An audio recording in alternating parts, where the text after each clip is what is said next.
conventional ways of reading Nietzsche in both the Anglophone and the continental traditions are seriously misleading and inattentive to the distinction in philosophical writing that Nietzsche wants to create. This means that the most appropriate first response to reading Nietzsche should be considerably more than it is now, utter confusion. And that means that to present a paper with this hypothesis means to present a number of questions that are quite confusing, only some of which can be addressed in the space of a 50-minute, 55-minute paper. So I ask for your indulgence as I go through some of these questions, and I'm looking for help in trying to understand why Nietzsche writes the way he does, and it'll be clear what that question means as I proceed.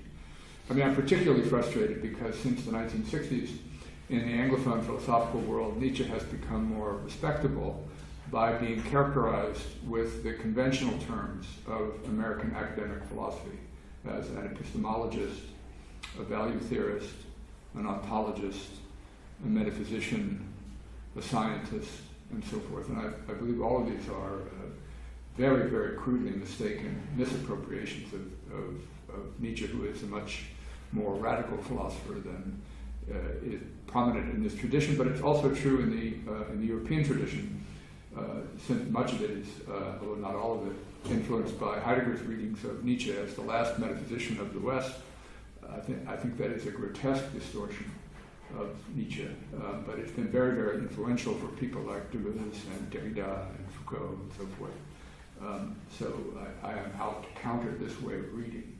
So it's a very close reading of some passages in Nietzsche, and as I said, that can be very, very confusing at first glance. Nietzsche's Beyond Good and Evil begins with a dizzying flurry of metaphorical and genuinely figurative language. Suppose truth is a woman.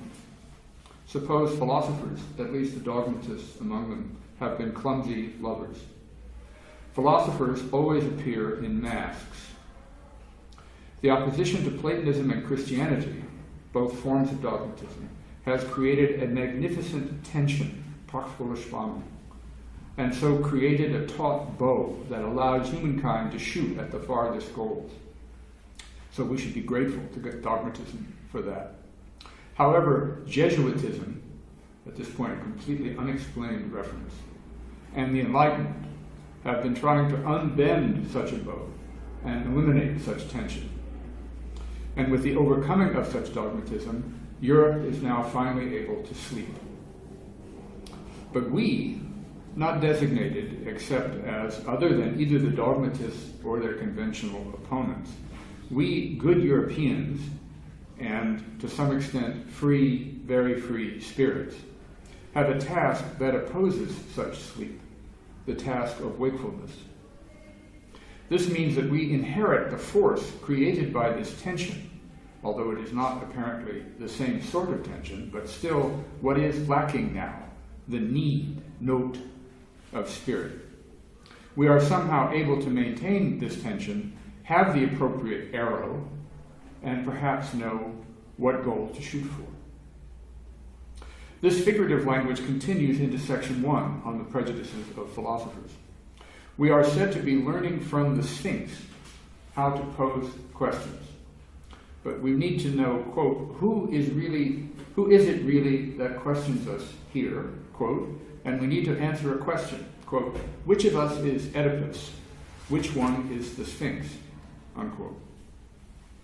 Such figurative language then recedes in the course of section 1, as Nietzsche takes up in turn various schools of thought and philosophical claims, including Epicureans, Stoics, positivists and skeptics, Kant, soul atomists, physiologists, physicists, the I think thesis, and the proponents of free and unfree will.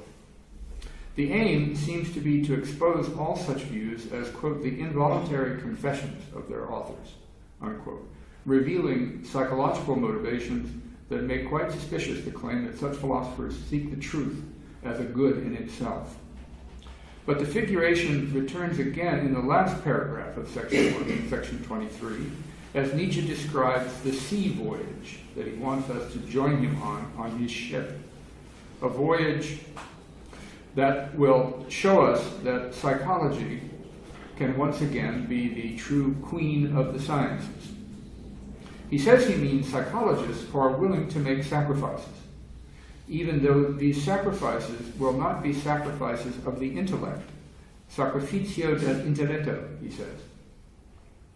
This is a good example of both how Nietzsche will allude to a topic without explaining it. Just what sacrifices will our new psychologists have to make? And it shows how he will often insert an image and only hint at why he does so much later. For this is an explanation of the last line of the preface, and his claim there that there have been two great attempts that we just saw to unbend the tension in the bow created by opposition to Plato and Christianity, Jesuitism, and the democratic Enlightenment. Sacrificio del intelletto is finally an explanation of why he referred to Jesuits, because that is the so-called third sacrifice required of Jesuits who are trying to become Jesuits. You have to sacrifice for chastity, for poverty, and the Jesuits say, sacrificio del intelletto, you have to sacrifice your intellect, that is, ignore the claims of the intellect for the sake of faith, in the service of faith, and so obedience.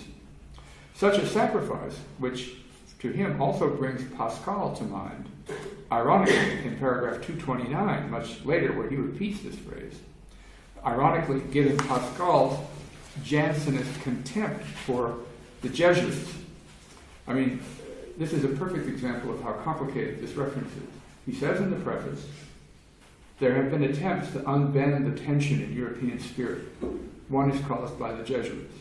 He says toward the end of part one, the sacrifices that the psychologists will have to make will not be the ones the Jesuits made, the sacrificio del intelletto. He repeats that phrase when he refers to Pascal, but this is a double irony. He's associating Pascal with Pascal's greatest enemy, the Jesuits. Pascal in the Lettres Provençales has nothing but contempt for the Jesuits. So he's suggesting very subtly and very ironically that Pascal is still a Jesuit, still has accomplished the sacrificio del intelletto. And he's also claiming that the Jesuits, who are supposed to be the ones who make the sacrifice,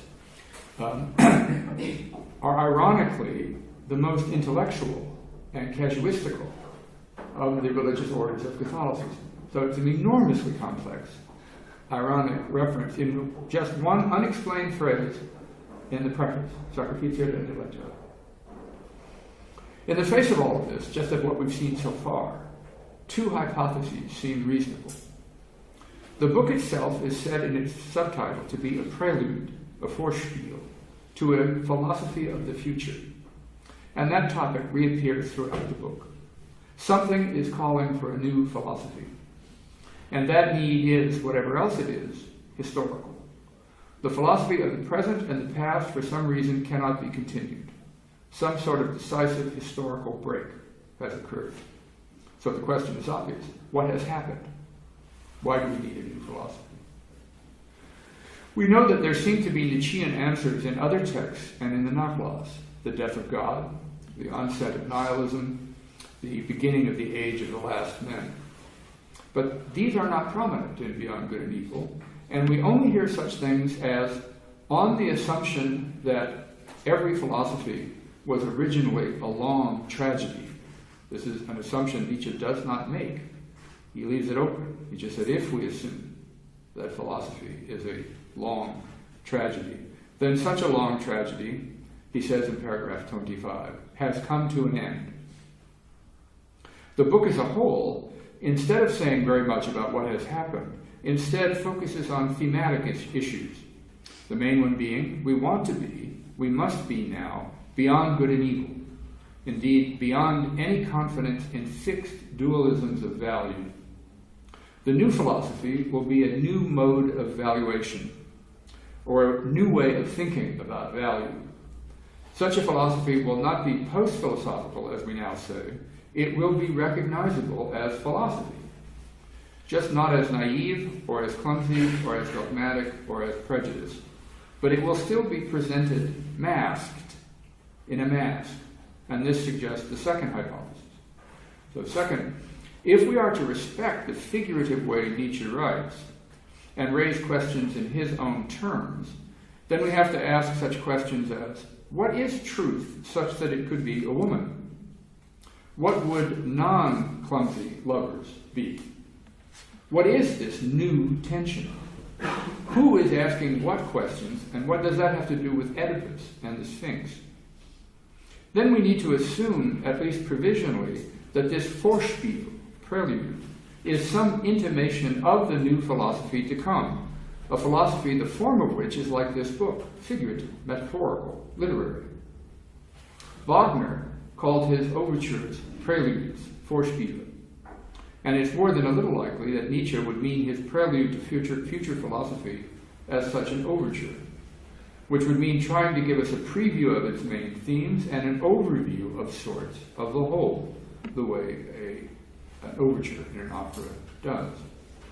It is part of what follows it, an element with all the same themes. This would mean that we need to understand why, in the new philosophy, there is something of philosophical significance that can only be expressed figuratively. That all of the above that we've been looking at is not rhetorical clothing to be peeled away to see a naked truth. It's not at all merely ornamental. But what could it be that requires such an unusual voice? If the figuration is first of all a mask, requiring questions like those just cited, rather than direct thematic interrogation, why the mask? Beyond Good and Evil is known to philosophers for two supposed doctrines in particular, perspectivism and the will to power. Is there anything about such notions that requires such a highly figurative context, where such figuration will also include not just the metaphors we've already seen, but the relatively non-continuous paragraph style, the occasional self-interrogative interruptions, aphorisms, and the frequent dangling unanswered questions that Nietzsche poses throughout? In the first two sections, on the prejudices of philosophers and the free spirit, the theme of philosophy is returned to again and again, both the old philosophy and the new philosophy coming. Most prominently, as we've seen, philosophy will abandon its faith in strictly opposite values. Well, what would this amount to? At the end of paragraph 2, Nietzsche suggests that it might be the case that, quote, whatever gives values to those good and honorable things, he'd just been talking about truth, truthfulness, and selflessness, still quoting, has an incriminating link, a bond, or a tie to the very things that look like they're evil opposites. Perhaps they are essentially the same. And he repeats the word vielleicht, perhaps. And he notes that the philosophers of the future, whom he sees approaching, will, quote, take charge of such a dangerous perhaps, vielleicht. The perhaps here does not appear to be provisional on the way towards such philosophers being certain that the noble phenomena simply are the same as their opposite values. If that is so, what would this mean, if it's always a philosophy of the perhaps, what would this mean for his own putative claims, like the will to power? What would it mean for the modality of Nietzschean claims, always to remain perhaps? He tells us a bit more in paragraph 24, where he says that instead of oppositions, there are only, quote, degrees and multiple subtle shades of gradation, unquote. And in paragraph 42 as well, Nietzsche briefly comments on the new breed of philosophers about whom he can only guess because, quote, it's typical of them, the new philosophers, to want to remain riddles, right, in some respect, Jürgen. These philosophers möchten, have the right and perhaps, vielleicht, also the wrong, to be described as those who attempt, Versucher. Ultimately, that name is itself only an attempt, and if you will, only a temptation, Versuchung. So, the philosophers of the future will only be attempters, not succeeders. And the very attempt to categorize them as that is a Versuchung, a temptation, presumably one we ought to resist. Even that is too determinate. The whole description is itself not only a mere guess, and not only characterizes the coming philosophers as only attempters, but is itself, as a determinate description, interwoven with tentativeness and mere possibility. At the very least, this begins to build a picture in which the claim, for example, that everything that appears noble or admirable human aspiration is really nothing but the will to power looks like a reversion to exclusive opposites, not its overcoming. So the traditional view of Nietzsche that we've discovered that the aspirations for nobility and truth and goodness are really driven by this opposite, low motive, the will to power, is an opposition that the entire book is intended to dismantle, since we want to be beyond such fixed oppositions. The new philosophy will, Nietzsche says, realize its instinctual origins and come to see itself as what it has been, the rationalization of wishes. It will understand that it's been the involuntary confessions of its authors, revealing unacknowledged moral and immoral intentions as what it strives to satisfy. We'll realize that philosophers have been actors and sycophants to the powerful and self-deceived. It'll realize all that, but it will still continue as philosophy, somehow. Throughout these characterizations, there's also repeated references to the distinctive, proper, or appropriate character of philosophical writing, or more broadly, what is needed now in writing. In paragraph 27, when he tries to explain one aspect of perspectivism, he notes that someone who lives gangasrodagati, the Sanskrit for word for as the current of the Ganges flows very swiftly, will always be misunderstood by those who live as the tortoise moves, kurmagati, or who walk like frogs, mandaikagata. Having inexplicably put the point in Sanskrit, he then remarks, "Am I doing everything I can to be hard to understand myself?" Why would he want to be hard to understand? This corresponds to his frequent affirmative mentions of esotericism, as in paragraph 30. Exoteric writing sees things, he says, from below. Esoteric writing sees things from above, implying that the distinction and its implications will not be understood in his writing by those below. He notes, quote, "There are books that have inverse values for soul and health, depending on whether they are used by the lower souls and lowlier life forces or by the higher and more powerful ones," unquote. So the very same book, if read by the lowlier types, quote, "are dangerous and cause deterioration and dissolution. If the very same book is read by the higher type, quote, "they are herald calls that summon the most courageous to their courage," unquote. This tells us something about perspectivism already, that it's not merely about different points of view or relativized belief or theory in epistemology, but a matter of types of soul, and about what Nietzsche conceives his books as doing, and we'll return to both issues. So we already have some indication of how Nietzsche might explain his own figurative language. It is a way of ensuring that he's not too easily understood. And it could be a way of avoiding the appearance of any new dogmatism, suggesting a tentativeness, a perhaps, a mere attempt, a suggestion of gradation and not opposition, an awareness of and sensitivity to the omnipresent need for interpretation. Figurative language creates this need for interpretation, often involves irony, that is, an inability to attribute a determinate claim to an asserting author, and involves a demand on the reader different from the assessment of truth values of sentences and inferences. The figurative style is a mask, but an unusual one that announces its presence as a mask and intimates a revelation that must be actively sought by us and cannot ever be finally and decisively identified. But his most prominent characterization has already been mentioned and given a fuller hearing in paragraph 40. It was also mentioned in the preface where Nietzsche had written that, quote, "all great things, in order to inscribe eternal demands in the hearts of humanity, must first wander the earth under monstrous and terrifying masks," unquote.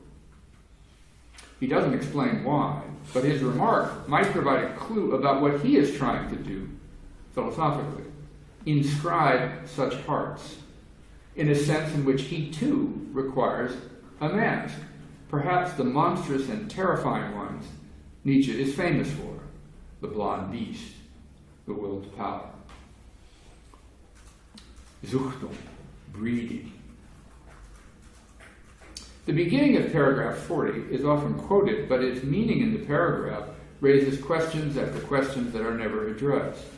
The familiar passage is, everything profound, alles was tief ist, loves masks.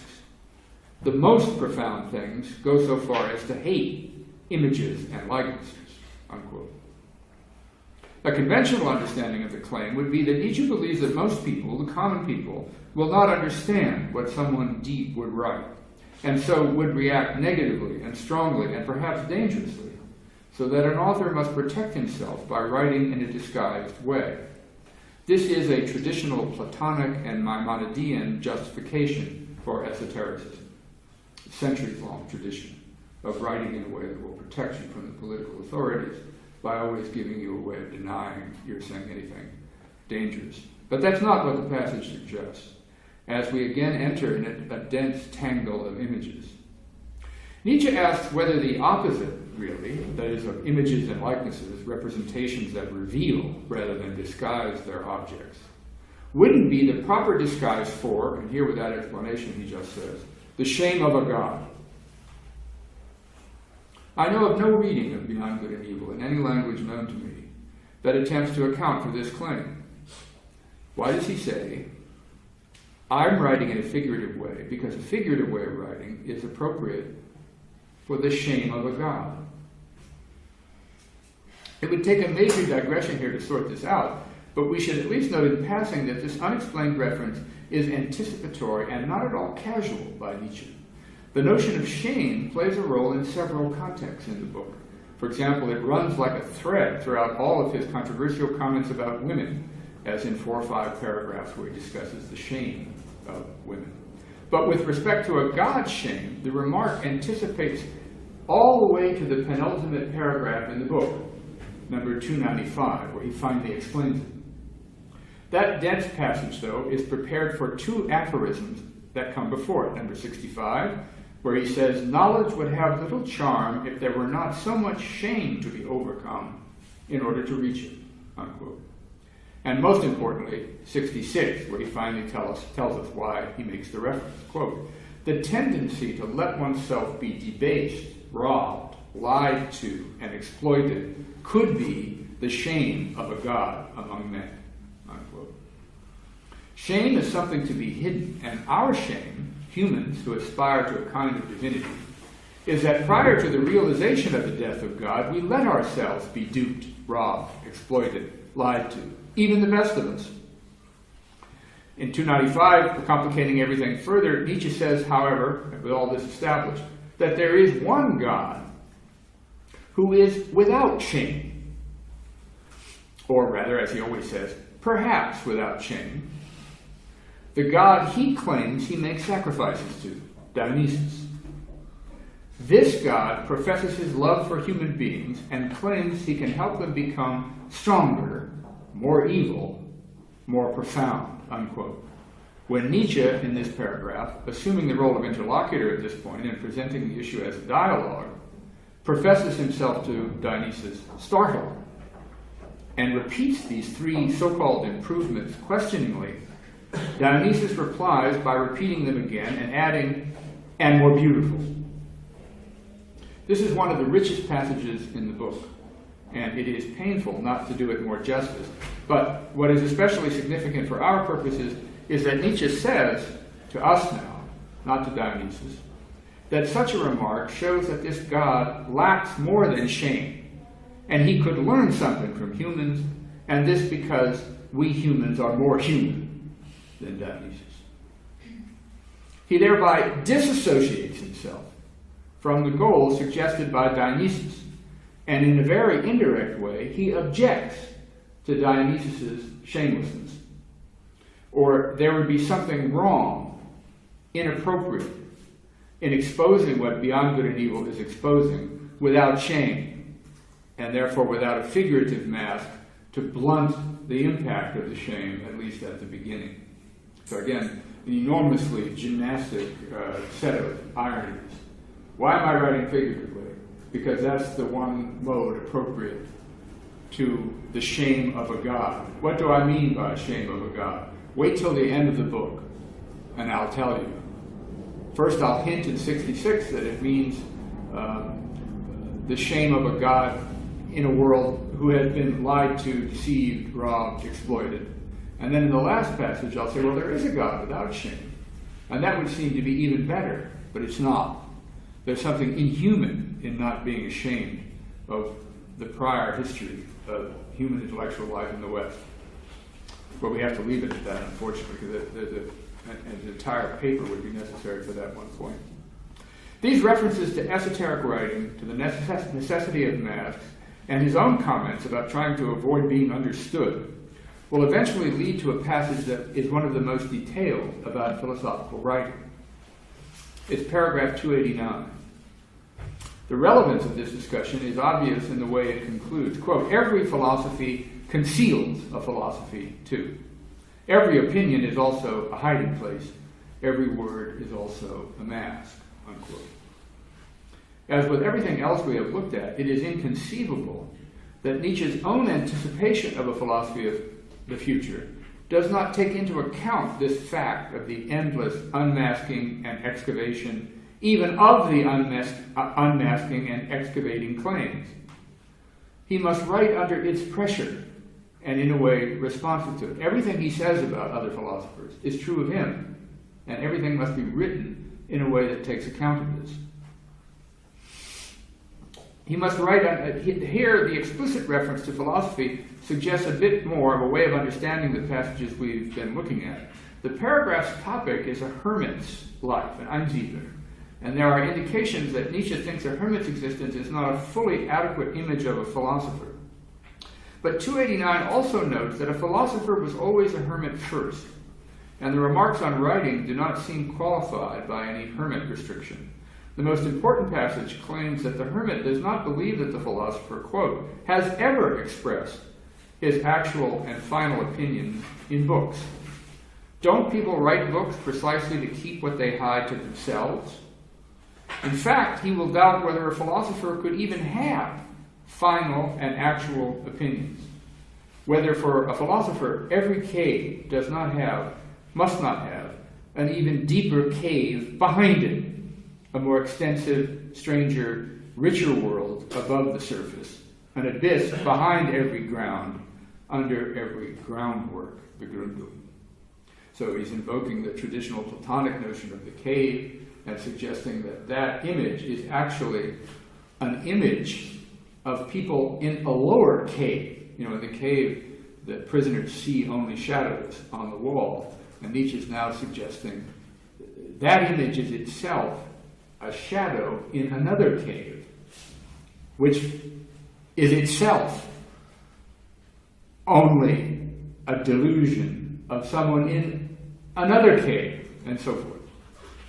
A very, very difficult thing to try to write in the light of, which is what he's trying to do. Every philosophy is thus said to be a mere foreground philosophy. Every philosophy, even the philosophy of the future. There is no way in any excavation of what lies behind some expressed opinion of finding a stopping point, bedrock, foundational.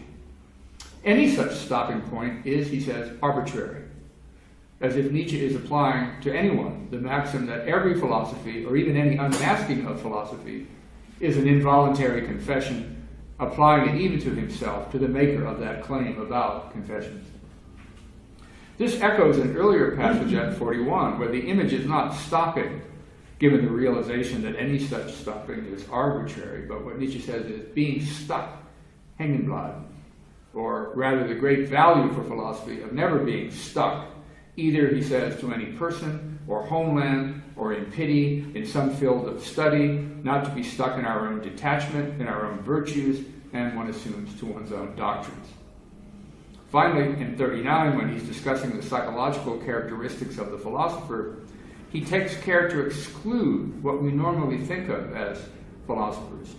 That is, he says he means philosophers in some sense other than someone who writes books, and especially so-called philosophers who put their own philosophy into books. Any such person is not a philosopher. So a connection begins to emerge between the central trait of the new philosophers, who again will be primarily new evaluators, and so-called masked writing. On the one hand, not being stuck anywhere with any doctrine, not being satisfied with any stopping point, rejecting any final ground underneath some surface, like the will to power. A philosophy of perhaps, not opposites, but shades of gradation. Philosophers who are constant attempters, the very name of which suggests a determinacy that is a temptation and should be resisted. And on the other hand, writing in figurative images that must be interpreted, for which there are innumerable interpretations in riddles. Standard esoteric judgments would not be true to the caves beneath the caves that we find ourselves in. The multiple interpretability, even of ourselves, even the interpreters, required by that realization. Whatever this means, it cannot mean adopting a stance like the one sometimes heard as a sarcastic definition of liberals, someone who cannot take his own side in an argument. Someone who sees on one hand, on the other hand, on one hand, on the other hand, on one hand, on the other hand.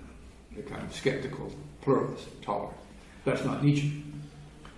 And so we now have another problem. There's no lack of consonance running through what Nietzsche seems to claim to know in his work.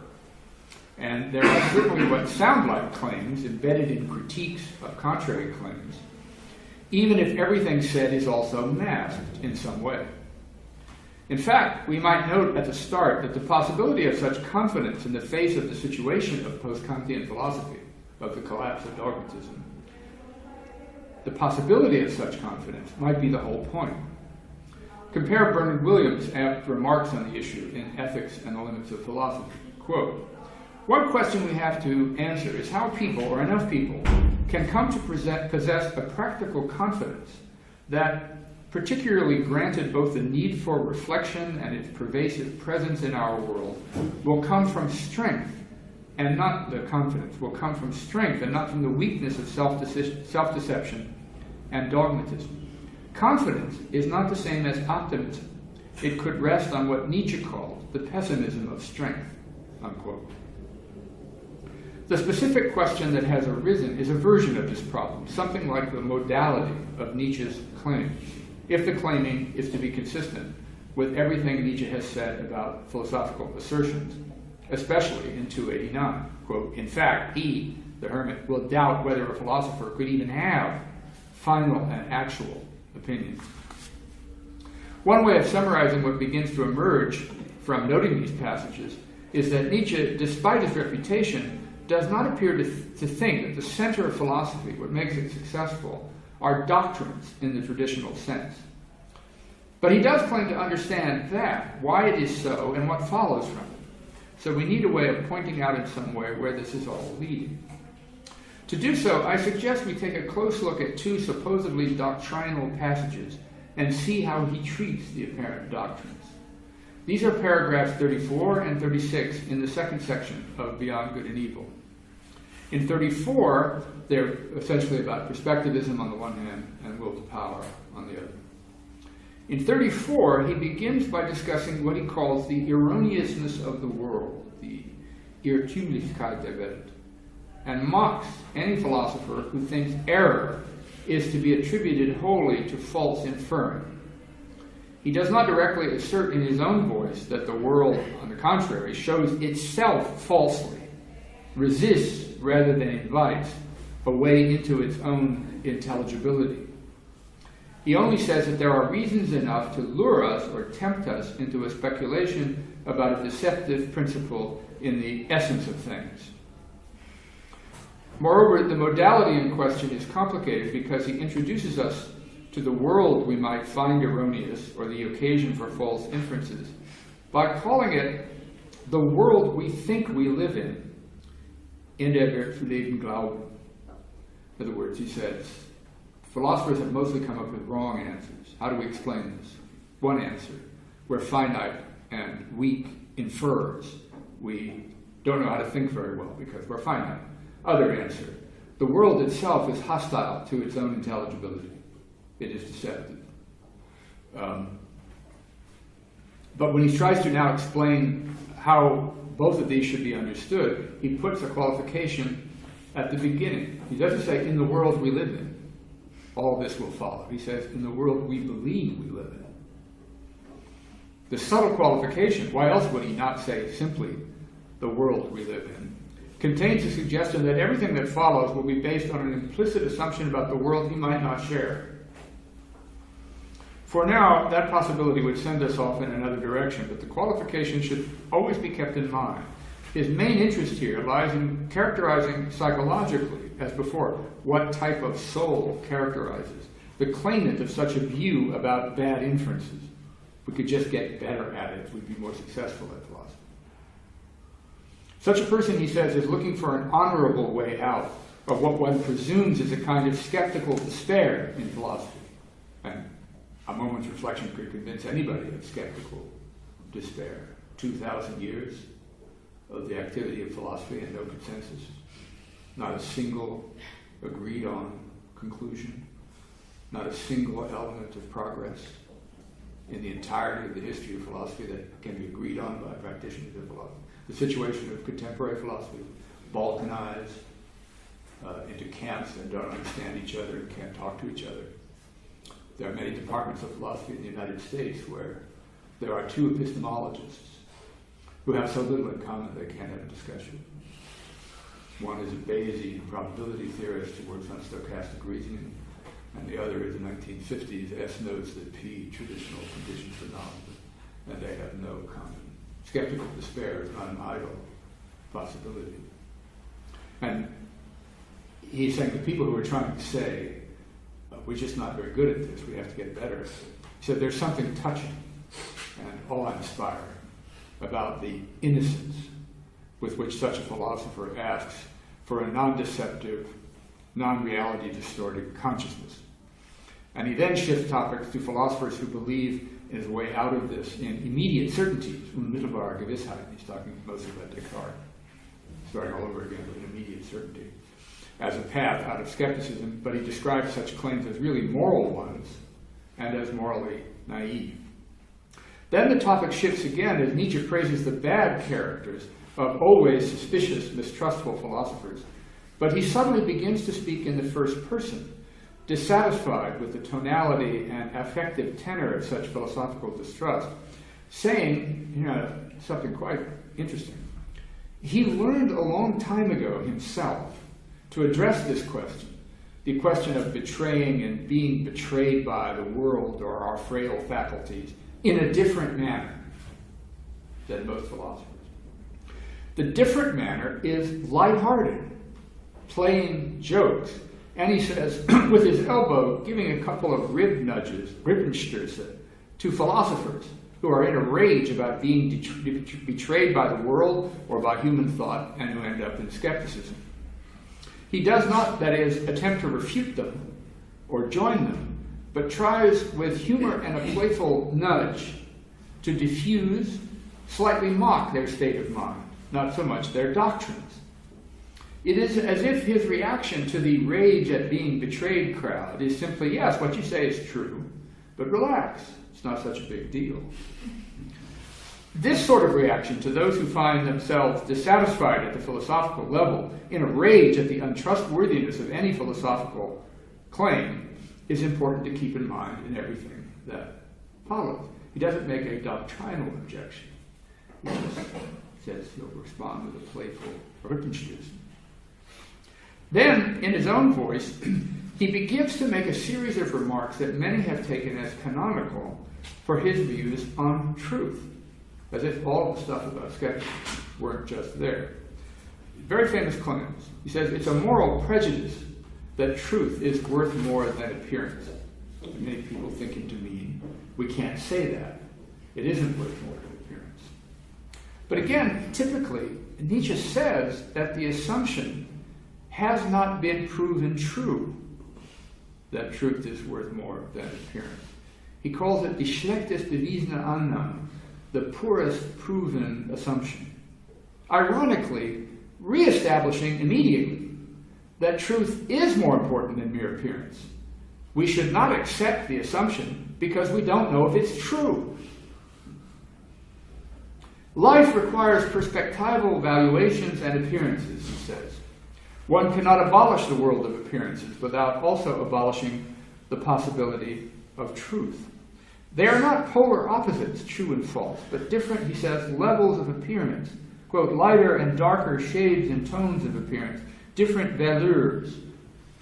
He does not assert, but he asks, why should not the world that is relevant to us be a fiction?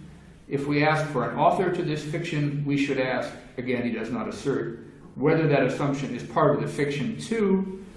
And then he ends with the unusual question, quote, aren't we allowed to be a bit ironic with the subject? Unquote. He goes on asking whether we should not be allowed to rise above belief in grammar, concluding with the same ironic, lighthearted tone of the passage, calling all such doctrines governess beliefs, Gouvernantenglauben, and encouraging philosophy to break free of such governess beliefs. Philosophers are like people who believe what their governesses told them about good and evil in the nursery. But this is what Nietzsche thinks of as an appropriate objection. It's another one of the elbow nudges, to the raging philosophers.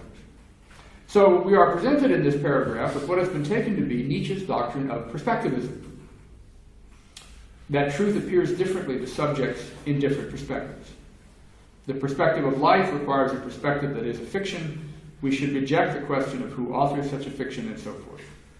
Now, we obviously need to canvass many more passages where the term perspectivism is used or where the issue is relevant to offer any convincing account of the claim. All that can be said about this passage, and I believe it's quite significant given our topic, is that the idea in many of its details is presented here interrogatively, all in questions, and as if all part of the ironic nudges addressed to a specific audience, our enraged, embittered philosopher. Even what appear to be straight assertions have some sort of modal operator governing them. He does not simply say that there is no life not based on perspectival evaluations. He precedes that by saying, let us admit this much, as if appealing to a truism, as if what he wants to say depends on acceptance of the truism. He does not even say that there are shades of evaluations, but asks, isn't it enough to assume this? Genügt es nicht anzunehmen? The obvious thing to say is that Nietzsche appears to be looking for a style that allows a rejection of dogmatism without a reversion to a new dogmatism. We can at least say the following about it. The style seems to have a different illocutionary force than argumentative success. The tone is ironic and interrogative in a way that seems to be after a way of breaking the hold of various convictions about truth and falsity opposition in matters of evaluation, in reducing our confidence in them rather than making counter-assertions. Trying to make someone feel that their assumptions come from children's governesses is not a serious counterclaim, but exactly what Nietzsche says it is, a joke, a scherz, but a joke with a practical purpose. In terms of the book's title and general project, we can see here that being beyond good and evil is not living without the distinction, but without strict bivalence in moral matters, and with a refined sensibility for cases of the mutual imbrication of the values, and cases where the differences between them come in shades of different gradations. We need a kind of distinct esprit de finesse, in Pascal's famous terms, not an esprit géométrique. Or in Nietzsche's own terms, we need to be able to endure constant self-overcoming. There are no rules for acquiring such refinement, no procedure or rules for making out the gradations. One finally will need the same kind of sensibility Nietzsche is demanding of his readers, I want to suggest, an interpretive finesse or literary sensibility that Nietzsche wants to encourage, but not doctrinally. He suggests something like this interpretive imperative in paragraph 32 when discussing an intentionalist view of morality, like Kant's. The value of an action depends on the intention with which it is done. He notes that any putative intention ascribed, quote, is only a sign and symptom that first needs to be interpreted, and that, moreover, it is a sign that means too many things, and consequently means almost nothing by itself. This can still seem to mean that such a view of moral gradations requiring complex interpretation is a claim, nonetheless, masked with literary devices. But that would get both the content wrong and the purpose of the writing wrong, if we tried to sum it up that way as a thesis. That would be like saying Marcel's relation to Albertine in Proust's novel could be summarized in the phrase obsessive jealousy, and the wealth of narrative detail is just a dispensable entertaining mask. We would not have understood that jealousy, it would not be the jealousy it is, without the hundreds of pages and devices and metaphors necessary for its depiction. This is in keeping with an important passage from the preface to the second edition of The Gay Science. Tellingly, it is formulated figuratively. Quote, "And as for our future," hence the relevance to beyond good and evil, "one will hardly find us again on the paths of those Egyptian youths who endangered temples by night, embrace statues, and want by all means to unveil, uncover, and put into bright light whatever is kept concealed for good reason. No, this bad taste, this will to truth at any price, this youthful madness in the love of truth have lost their charm for us. For that we are too experienced, too serious, too merry, too burned, too profound. We no longer believe that truth remains truth when the veils are withdrawn. We have lived too much to believe this," unquote. In this book, the point is made with different images in the last paragraph of the book, 296. Nietzsche, in saying goodbye to his painted thoughts, of course it's important that he doesn't say written, but painted, expresses regret that any sort of stability or fixity in having painted them is a false fixity, will always suggest a determinate doctrine that they cannot have. He addresses the book he has just written at the very end. It says, quote, "You have already lost your novelty, and I am afraid that some of you are ready to turn into truths. They already look so immortal, so pathetically decent and upright, so boring." Moreover, while it can sound like a banal cliche to insist that Nietzsche does not merely want to convince his readers of some doctrine, but to change them, transform them, it merits repeating. It already emerged explicitly in the preface with the suggestion that the implied goal was to inscribe eternal demands in the human heart, and that this required terrifying masks, a form, we can at least say, other than discursive. The point of the figurative language might also be to inspire the consonants now needed, as noted above. We had an example of the attempt in the staged dialogue between our ironic first-person expositor and our raging, disappointed philosophers. And this is all very much connected with the scope, let us say, of the perspectivism claim, that is, with what is perspectival. In the context of the first two sections and the announced purpose of the book as a whole, he clearly means perspectives on values, the results of evaluations, and ultimately good and evil. Nietzsche does not state the perspectival claim as an argument, but in the modally complex way described above, a way, I'm suggesting, tied to a distinct practical end, to inscribe something new on the human heart. As we saw above with the tortoise and frog types, and the necessity of misinterpretation by those in the lower, or in this metaphorical case, slower stage of perspective, as well as with the impossibility of writing books for a universal audience, perspectival orientations are often pointed to by Nietzsche as about distinctions in matters of significance, an appreciation of what matters and what does not. Sometimes he puts this in Platonic ways as a distinction between higher and lower, a distinction in kinds of soul, or taste. But he seems to be talking about a certain and somewhat strict limit on what one can convince another person matters, or ought to matter, at least by any traditional mode of compelling conviction. Plato is also relevant here because this is a Platonic theme. Virtue or excellence cannot be taught. A soul receptive to philosophy cannot be created. The kind of desire, or as Nietzsche sometimes puts it, the need necessary for philosophy, cannot be implanted or created. Many people will never feel it, but it can be awakened or inspired in some, either by beauty or by a midwife or by Socratic Elenchus. The task for the writer today is to find a way to awaken this implicit or potential desire, rare and under much greater threat in a practical industrial age like ours.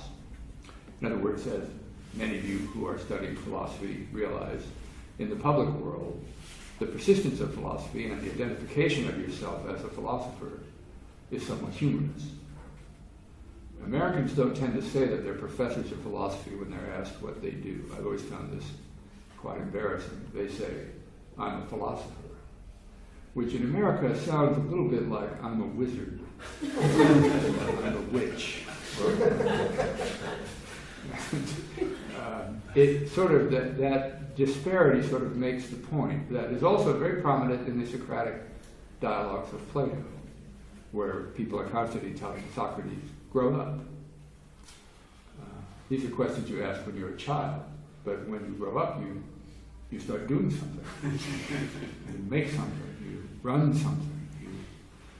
You don't just keep asking yourself, why this, why that, why this, why that. In the Socratic dialogues, I think Nietzsche is evoking it here. Socrates is constantly looking for interlocutors who are responsive to what he's saying, but he can't create the conditions of the responsiveness. He has to assume it and hope that there's some initial potential birth that might be drawn out by the Socratic interrogation, not to convince the person that philosophy is the only life worth living, but in effect to kind of shame them if they're already inclined in that direction so that they'll give up what else they're doing and do philosophy. So perspectivism, I think, is mostly a reference to that Platonic theme, that we're talking about how one type of soul can't understand another type of soul. There's no way you could explain to somebody who isn't receptive to the idea in the first place that philosophy is valuable. For most people, that would be like the question-begging nature of the old Aristotelian argument about whether we should do philosophy. Either we should or we shouldn't. If we should, well, we simply should. And if we shouldn't, we should find out why we shouldn't. Something funny about that argument for most people. Assuming we mean mainly truths about what is valuable, significant, important, what matters, what we care about, or can be inspired to care about. The assertion of perspectival truth has this dimension, relativized to psychic dispositions that can be inspired but not created, as in the remarks in paragraph 43. Quote, in the end, it has to be as it is and as it always has been. Great things are left for the great, abysses for the profound, delicacy and trembling for the subtle, and all in all, everything rare for those who are rare themselves, unquote. And this reading is relevant to many of the earlier images. Philosophical interrogation about value, importance, significance is desired or inspires a desire or not, seems important or not, can be inspired but not created. It is, to go all the way back to the beginning of the book, like love in that respect, not subject to arguments about what ought to matter or be loved. In that respect, like a woman, or in general, a beloved. Most philosophers have been clumsy because they assume the opposite, as if giving arguments to the beloved about why the lover should be loved is the heart of courtship. I mean, nothing would be more ridiculous than that, to try to persuade somebody to love you because you're objectively lovable. It doesn't work that way. It doesn't work that way in philosophy either, according to Nietzsche. Now, I've basically run out of time, but I have one more section I'll just mention about the will to power. This is the famous paragraph 36. But that's the paragraph that concludes. I think I've said enough to indicate just how different this passage would be read if we were to take account of the literary context of the book as a whole. The world seen from the inside. Who in the world would think Nietzsche believes that the world has a clear inside and a clear outside? The world seen from the inside, the world determined and described with respect to its intelligible character. Who would seriously believe that Nietzsche thinks this Platonic Kantian term, its intelligible character, is meant without irony? Would be there, not is, would be this will to power and nothing else. So, and I mean, this last section is about how strange the paragraph with the will to power doctrine, really the clearest place in the published works where the will to power is mentioned, how strange the paragraph is. First he says, might it not be true that everything in the mechanical world is like everything in the organic world, and that all events are caused by a conflict of wills? I mean, as if a fire heating water to boil is like one will overcoming another will. And then he says, of course, we do this because it's always important for everything to be traced back to one causal principle. Who could believe that Nietzsche thinks that's true? That there has to be everything reduced to it. And then he says we have to push that hypothesis to its absurdity, that the mechanical world is also governed by the will to power. And then he says, if we had the morals of a mathematician, this is the way we would think. I think all of these qualifications and contextualizations are lost in people who say, well, look, in paragraph 36, Nietzsche says the world is will to power and nothing else, so what more is there to say? Well, I won't go through the details because I don't want to stop any more. I want to leave time for discussion, but thank you for your attention.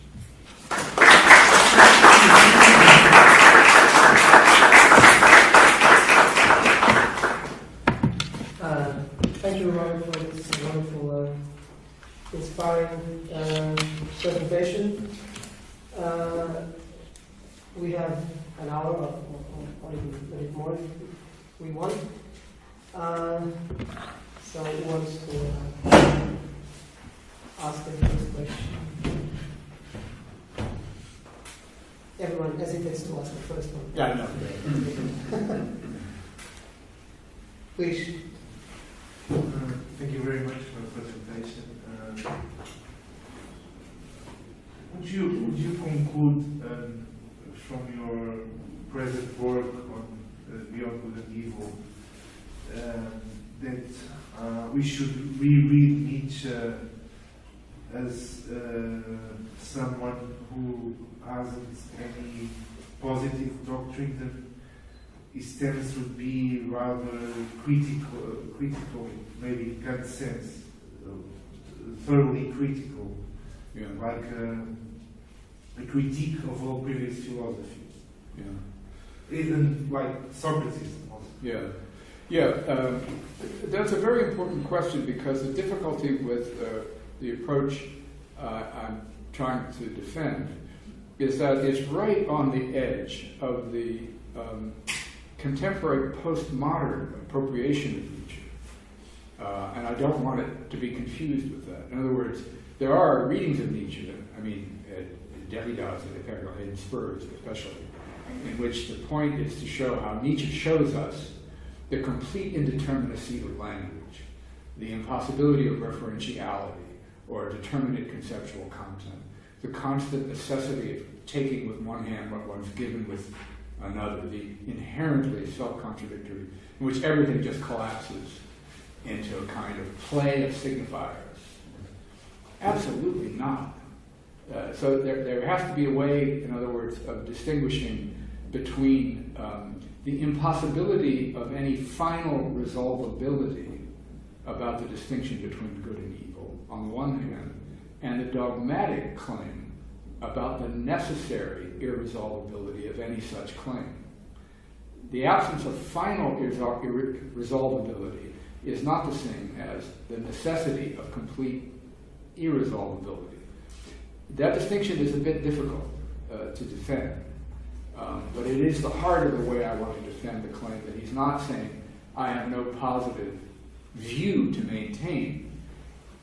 He is, in a way, like Montaigne in the preface to the essays. He's offering himself as an example of the beginning of a kind of new form of life. And a new form of life isn't a doctrinal thesis. I mean, the Socratic form of life can't really be put in it. You have to see it in the dialogue. It's not positive, it's positive. But it's not a set of principles. It's not a set of truths. It's not the categorical imperative. It's not the dialectical notion of negation. It's not, the meaning of being. It's not formulatable that way. That's why it's so difficult.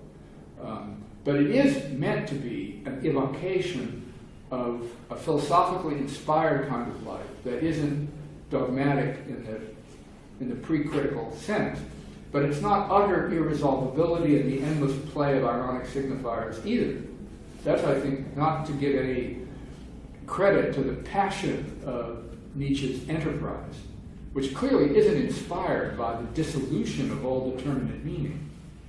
I don't want to go that far, and to suggest that we need another framework, maybe the framework of Socrates, or Montaigne, or Pascal, or his early hero Schopenhauer, wasn't a professional philosopher, didn't teach in the academy. He was more interested in music in a certain sense than he was in the technique of philosophy. People like that, or like Proust. So we think of Proust, we would not say that Proust has doctrines that are in the book. In the same way, this will come up in the talk tonight too. In the same way that we wouldn't want to say that Othello has in it a theory about jealousy. It doesn't. It's about Othello's jealousy. But it can't be about Othello's jealousy unless it's informed by some very sophisticated view of the human propensity for jealousy. It's just that that view can't be put in a psychological thesis. Every time you do that, you miss more than you gain by doing it. So that's a question I have a lot of difficulty with, because I want very much to keep on this side of the postmodern play of signifier, indeterminacy, non-referentiality view of Nietzsche. I know we should very well. I think that it didn't mean that kind of postmodern. Yeah, I took no positive doctrine to mean. Yeah, no, because you mentioned the word critique, and so the idea would be that there are still constraints that Nietzsche has to respect, and so he's criticizing other views according to, in terms of those constraints, norms, commitments, and so on, and so it's not an absolute free play of signifiers. Self-deconstructing free play like in Derrida. But then the question, of course, is what constraints does Nietzsche believe he still has to comply with? Yeah. The ones that emerge in the text are things like the virtue of Redlichkeit, honesty, of intellectual conscience, intellectual Gewissen in the gay sonnet. But again, the difficulty is extracting sort of a critical constraint as a principle to which one is committed by virtue of arguments. So one way of saying what the reorientation amounts to is that the presentation of the compellingness of a position is not for Nietzsche generated by the compellingness of argument in the traditional philosophical sense. And I think for most, but in a way by something like a picture of living this way rather than that way. It's a very, if you like, a kind of Wittgensteinian position. We can only feel the grip of a certain deep picture loosening if we have an intimation of another picture. And in a way, all Nietzsche's trying to do is give us another picture that isn't tied to the Platonic Christian dogmatist, Kantian traditional rationalist assumption about what justifies a commitment. So I also have lots of questions, as I usually do. But in this context, Nietzsche often appeals to taste and good taste. Yeah. So a set of constraints that are not epistemological or moral, but in some sense aesthetic or having to do with taste, and they seem to be very much like aesthetic principles in Kant, insofar as they are not determinate concepts. They are in some way there are rules that one is trying to obey to, but they are not like the rules of morality or the rules of science, epistemology, and so on. So would you find this path of connecting Nietzsche with the third critique a fruitful one in order to respond to the postmodern objection? Yeah, it just depends on how far one goes with the analogy. So the first part of the analogy is absolutely the case, because Kant introduced the idea, but there are distinctions in taste that are not like empirical distinctions and not like a priori moral distinctions, but they're not merely subjective responses to phenomena that have no general subjective universal validity. And so Nietzsche is exactly saying the same thing. That is, it's a mistake to think that introducing as a kind of decider in moral orientations something like taste is to introduce a subjectively relativistic and undecidable, incommensurable differentiation among people's responsiveness to the world. Some have taste, some don't. Some have this kind of taste, some don't. But the question is, what happens in the next step? The next step for Kant is a deduction of the subjective universal validity of taste based on a certain conception of human conceptual powers that can be said to be brought into play in a way that, although it's still true that if someone doesn't find something beautiful in Kant, this is the real source of the similarity. If someone doesn't find something beautiful, Kant argued, you can't argue them into finding it beautiful. There aren't arguments you can give. And a great deal of, not just Nietzsche, but a great deal of post-Kantian, post-third critique, Schelling in his lectures on art, Schiller, the Athenaeum, this kind of the enormous revolution that the third critique provoked, that there could be distinctions in taste that couldn't be argued for but were still binding in some way. The trouble is, one can't follow Kant when one then asks, well, how do we explain the bindingness of claims of taste that can't be argued into? But if you don't find it beautiful, I can't argue you into finding it beautiful, but you ought to find it beautiful. Still, there's something deficient in you, something wrong. You're missing something. But you're not missing an objective property in the world, for Kant either, as in perfectionist or classicist conceptions of the beautiful. And it isn't just that your faculties are misfunctioning like an empirical conception. It's not just like there's some disease going on.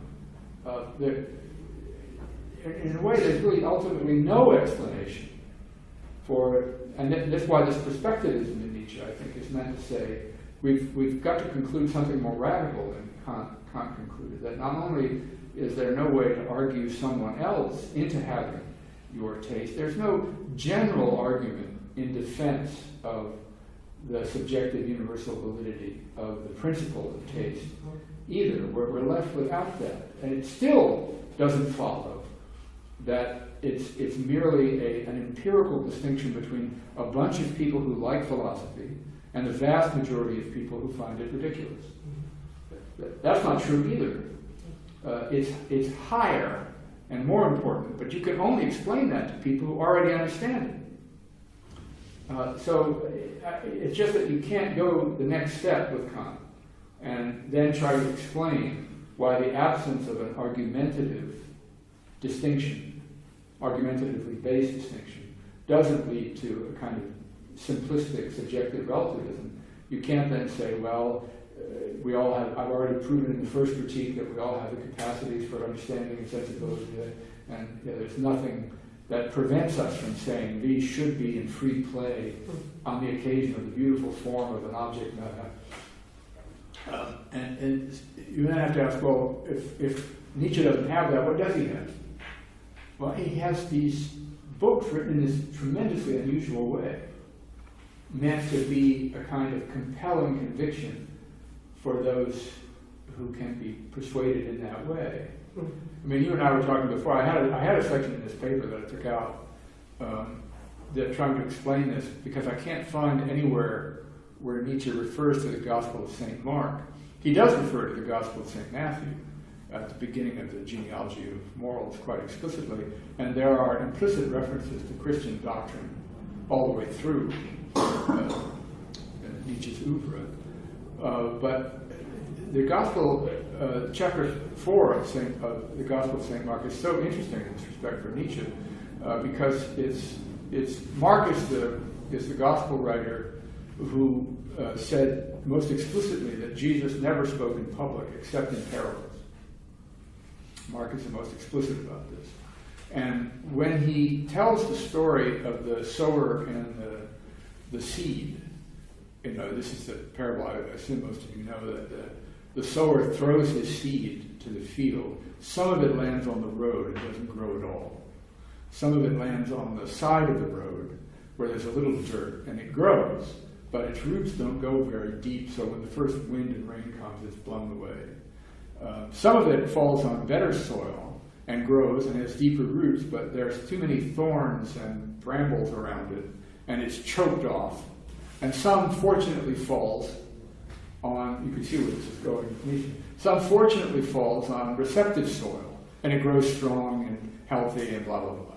So the apostles say to Jesus, what the hell are you talking about? But it's their most explicit complaint. Why do you talk like this all the time? What does this mean? And Jesus is very angry. He says, if you don't understand this, how are you going to understand anything? And they said, well, okay, you've got a point, but we don't understand it. And so then he explains to them. He said, I'm talking about my words. And sometimes my words fall on ears that are so unreceptive, there's no resonance at all. And sometimes my words have a little bit of resonance, but they don't go very deep. And pretty soon they're forgotten. And sometimes they have a lot of resonance, and the roots go deep, but there are too many temptations of the world.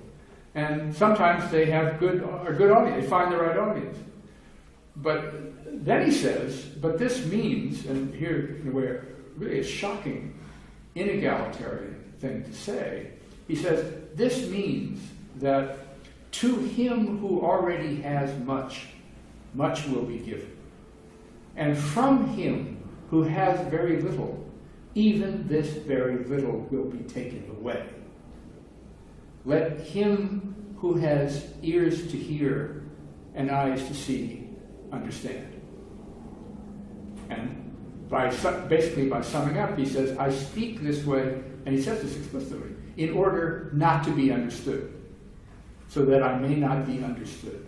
And that's, I think, the resonance Nietzsche's trying, I think that's a reference to St. Mark, where he says, am I doing everything I can so that I won't be understood?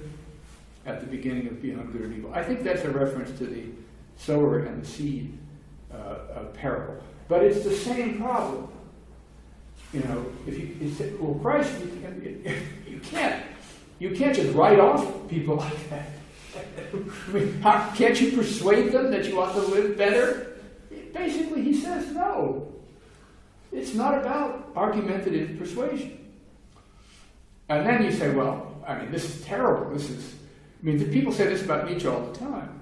This is inegalitarian. He thinks there's an elite of tastemakers and people. This is Habermas's criticism, the philosophical discourse of modernity, said we can't reduce all civilized life to a distinction between an elite with a certain amount of taste and everybody else who doesn't have it. And the answer to that is, read the Gospel of St. Mark.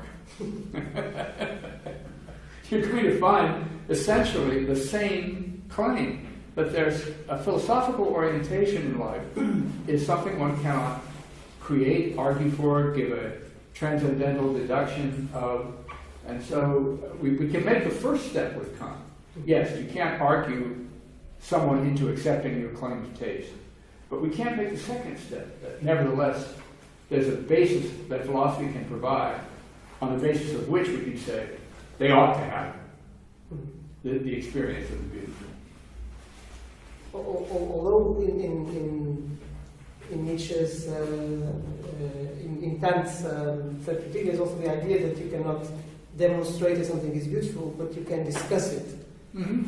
And that is more Nietzschean. He gives the example of music all the time. And he writes a lot about music. What he's saying about music is a matter of taste, but he wants it to be discussed and further discussed. Right.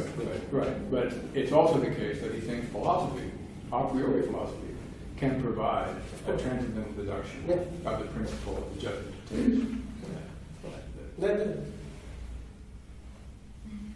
Martha. First of all, thank you very much for this presentation. I would like to go back and continue the question made by Louise.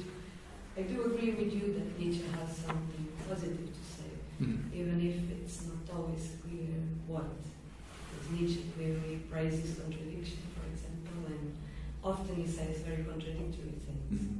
My question would be if you have some strategy, or how can you tell when he's endorsing a view or just criticizing? Because sometimes it's just, I'm remembering, for example, this chapter on women, on beyond good and evil.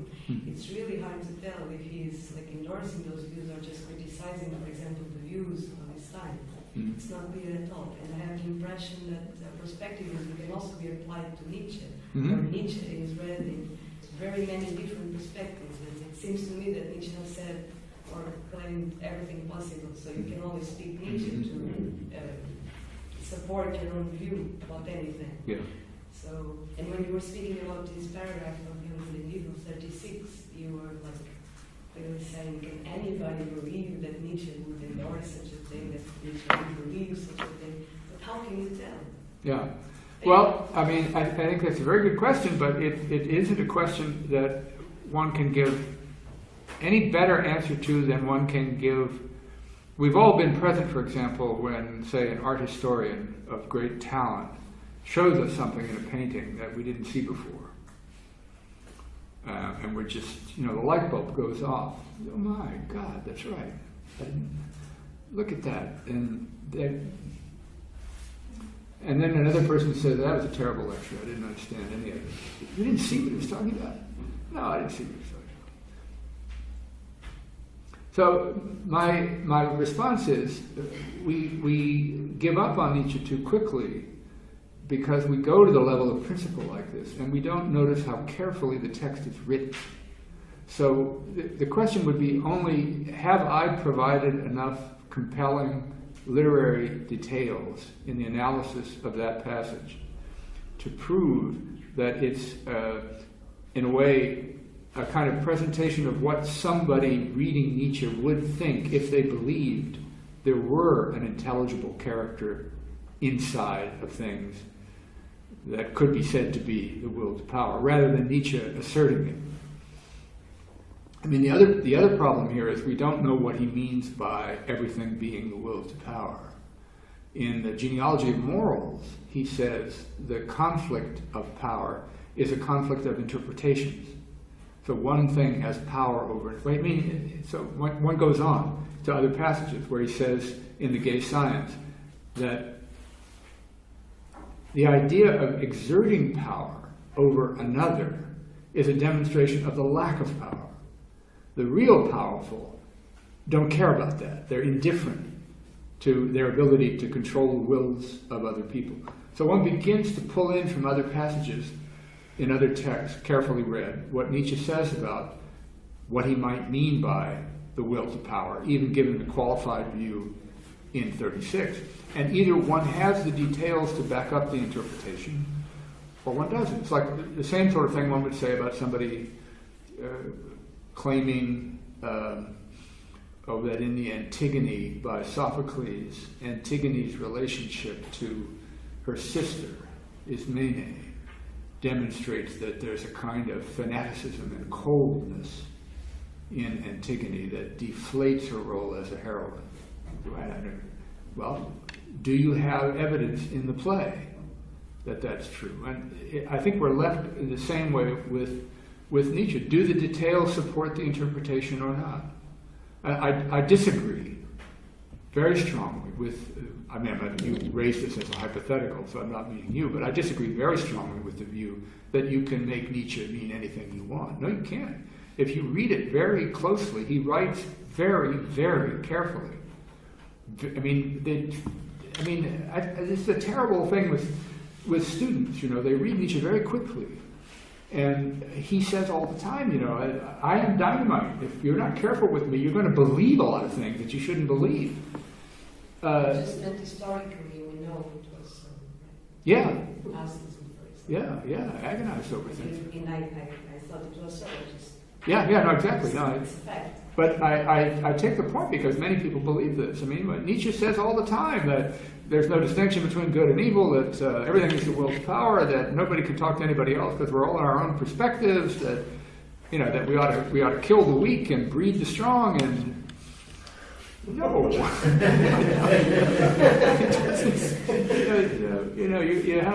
The trouble is, this is what is said by Nietzsche scholars.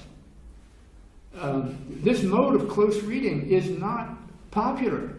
Here's the most important Nietzsche commentator in Europe in the 20th century is Martin Heidegger, whose lectures on Nietzsche in the 1930s never deal with a single published text. They're all referring to the Nachlass, where you don't have to do this. It's very canny and clever of Heidegger. The Nachlass are kind of notes to himself, letters to himself. You can see the difference right away between the hypothetical assumptions in the Nachlass and the literary formulations in the actual work. So I don't have a better answer except this is a question that always arises with an interpretation, and it's, on balance, do the things one cites in favor of one's interpretation support it or not? Are there conflicting passages that, as you said, if there are conflicting passages that seem a good deal more clear, that conflict with what I'm saying about its hesitancy and modality, let's hear it. That's all you can say is let's hear it. Let's hear the contrary interpretation. Don't you think that sometimes the thesis might be the undecidability itself? For example, determinism, free will, for example, seems to defend those theses. Do we have to decide for one of them? Yeah. The thesis or Nietzsche's claim is really the undecided. Well, in the passage after he writes, he in 37, when he's just gotten through apparently saying that everything is the will to power and nothing else in its intelligible character, he then, he does this very often, kind of creates a character who then speaks in the book, who says, what, does this mean that God is refuted but the devil is not? Somebody just, whoever it is, somebody just asked this question in the middle of the text. And the point is, you're trying to say that the idea of a beneficent God and a purposive universe, a universe that has a point, that has an internal meaning, that's been refuted. It's just all will to power, so the devil's view is now correct. Isn't that what you just said? And Nietzsche says, to the contrary, he says twice, im Gegenteil. Now that's also very, very complicated. He could mean one of two things. He could mean, no, God is not refuted, God is still unrefuted, to the contrary. But that would be very strange, to say that a world dominated by the will to power is a divinely purposive world of traditional Christianity. So he must mean, when he says im Gegenteil, to the contrary. these categories are ridiculous. They don't capture what I'm trying to say. And that seems to be what he's after, because he then says, and, zum Teufel, he then says, by the devil, the curse, by the devil, who made you use these oppositions, these terms anyway? So he immediately suggests that the inference we make from this, the world is a purposeless play of warring forces struggling merely for power, is a devilish interpretation that misconstrues the choices we have as either for God and purposiveness and meaningfulness, or for the devil, contingency, chaos, meaninglessness. But then 38, the next paragraph, all in a kind of stream of possible interpretability. This goes back to the question of whether he has anything positive to say, because it's not as if he wants to say that everything is awash in infinite interpretability. So that it could sound like I'm saying that as well, that there's this interminability of interpretability. It goes on and on and on. In answering the question, we would just get into an endless back and forth about passages and possible meanings and allusions to things. And he says, no. And he doesn't seem to be responding to that, but he is. He says, what's happened in the 19th century is that the text of the French Revolution, I don't know if you remember this passage or not, he says, what's happened is that the text of the French Revolution has been overwhelmed by interpretations. We make it mean what we want it to mean, and we should never do that. So there's still a difference between text and interpretation. Not everything is endless interpretability, that the text is just another interpretation of a text. There's no text. So he says that's not true. So it's, in a way, it's kind of anticipating your question. It says, I know what it sounds like. It sounds like I'm for the side of the devil against God, and it sounds like all I will allow is infinite interpretability.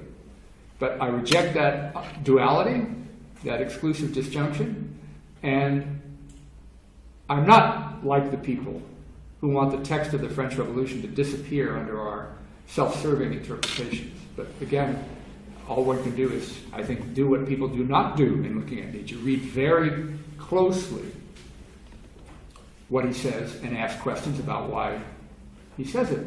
I mean, there have been people commenting on Nietzsche for 100 years now. I write this way because it's appropriate for the shame of a god. Why has no one ever asked what he means by that? I mean, it's the most important thing he can say. Why do I write this way? And he says something quite mysterious, which is not part of the conventional discourse about Nietzsche. Same thing with Truth as a Woman, same thing with Clumsy Lovers, same thing with the Sphinx and Oedipus. One could go on and on and on and on. There's a thesis being written now about shame. About shame in Nietzsche. About shame. Good. Yours? No, in Bosnia. I don't remember the name, but I can tell. Yeah. Yeah, I mean, as I said, in Beyond Good and Evil, it mostly comes up as a thread in between everything he says about women. But there are these 3 passages in which he tries to explain what a shame of a god means. The initial one in 40, and then 65, and then 66, and then finally brings it together in 289, where he says, I mean, again, why is there no interpretation of this? He says, I write this way because of the shame of a god. The shame of a god is the shame of being duped for the entire history of the world until the death of God. There is a God without shame. And I think a lot of people quote this, Dionysus wants to help man become stronger, more evil, more profound, and then finally more beautiful, and don't notice that Nietzsche says, oh, this God lacks a lot more than shame. He's got something to learn from us humans, because we are more human. I mean, in other words, he completely dissociates himself. This is a long-winded answer, but I think there is interpretive evidence for reading Nietzsche one way rather than another. And this is what I'm trying to do. Yeah. I don't know if I will be able to articulate my question, but I'm writing a paper on shame now, not about Nietzsche, but from Williams, Sharing Necessity, through Kant, ended up with Pippin. And I was, all the time I was speaking, I was thinking of this very famous essay by James Pippin, Confession of Double Thoughts, which is this I'm focusing on now. And he explores how can we find the question, how can we find the last motive of shame, and he goes through an interpretation of the text Kosovo, Dostoevsky, and he ends up in a very mysterious way by apparently settling on what Tolstoy has to say in the afterword to Nelson on the underground about what he meant by the text. So he came up with a public explanation of what was going on in the text, and Pippin ends his own essay saying, well, maybe we can assume that after a lifelong struggling with the topic, the author has gathered the authority to claim what he meant by what he wrote. But then it took me a while to realize that Pippin has a parenthetical remark where he says, well, I speculate now. Remember that? And I was wondering if, in a less speculative or tentative way, the last remark of your talk was aiming at the same provisional settling on at least a pause for the discussion in order to restart it again. Because you say, well, he ended up defending that the world is will to power. What else do we have to know? So would you accept this sort of breaking off of the dialectic in order to be resumed again? Yeah, I mean, if I understand you, I think the way I would put it would be there's a great deal of irony. I mean, irony is a very complex thing. It's not just not saying what you mean. And when Socrates says, I don't know anything, and you think that's ironic because he means I know a lot more than the rest of you. But, I mean, that's a simple version of it, but there's a deep truth in that kind of irony. Sometimes irony means to say exactly the opposite of what you believe, as a way of making fun of the opposite of what you believe. You pretend to be in the voice of a character who believes something in order to reveal how stupid it is to believe it is. I don't think Nietzsche's doing that. I think he is, though, saying something like, this is what I would be taken to mean if someone were reading me very simplistically. That the world is nothing but a meaningless, chaotic play of opposing forces, call them wills. Right? So the passage is meant as if I had a thesis that was a metaphysics, if I believed in the intelligible character of the world, if I believed in the inside of things, if I were to follow the morals of a mathematician, if I were to believe that we ought to reduce all explanation to one principle, this would be it. And I think that is. But what about if irony is not a way of meaning, indicating that you mean the opposite of what you say, but that you only mean half of it? Yeah, no, that's what I'm saying. There's one sense of irony which is just mocking. This is the last thing I believe. But in this sense, it's not implausible to believe that Nietzsche has some sort of view about the contestation of, especially interpretation, as a kind of key element in at least human conduct. So I agree with you. It's not half believe, maybe that's a way of putting it. And I think this is exactly what Pippin means. I mean, he does believe that every work is a confession of its author. That's his phrase. And I think he's very sympathetic to the thought that it's an involuntary confession. You think you're confessing X in writing Y, but what you're not really aware of until after you've finished is that you were actually confessing Z. And you're not as much in control of the. I mean, this goes to the issue. I'm trying to write something about summertime. these three so-called autobiographical accounts of Coetzee, and in each one, the connection with the actual true facts of his life becomes less and less clear. And as in each one, boyhood, youth, summertime.